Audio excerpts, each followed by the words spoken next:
Savol: Burunqi ummatlar qandaq roza tutatdi? Javob: Roza tutish ibodati Odam alayhissalomdan tortib barliq ummatlarga farz qilingan ibodatdir. Alloh taolo sizlardan ilgirki ummatlarga farz qilingandek roza tutish sizlarga ham farz qilindi degan. Ilgirkilarga farz qilingan rozaning sifati va miqdori biznikiga o'xshaydiganlari bor, o'xshamaydiganlari bor. Masalan, ba'zi ummatlarga gap so'z qilmay roza tutish farz qilingan. Al-Imron surasi 41-oyatda Zakariya alayhissalomga nishoning shuki, kishilarga 3 kungacha ishoratdan boshqa so'z qilmaysan degan. Maryam surasi 26-oyatda Alloh taolo Maryam alayhissalomga biror insonga uchrab qolsang, men Alloh uchun roza tutishni nazr qilgan. Shunga bugun hech kimga gap so'z qilmayman degan. Yahudiylarda Ashura kuni roza tutish bor.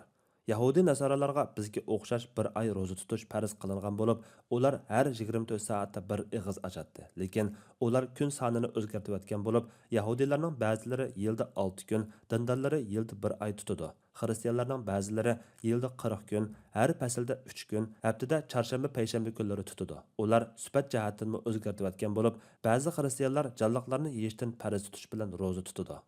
Allah eng to'g'risini bilguchidir. Fatvoda doktor Abdul Aziz rahmatulloh.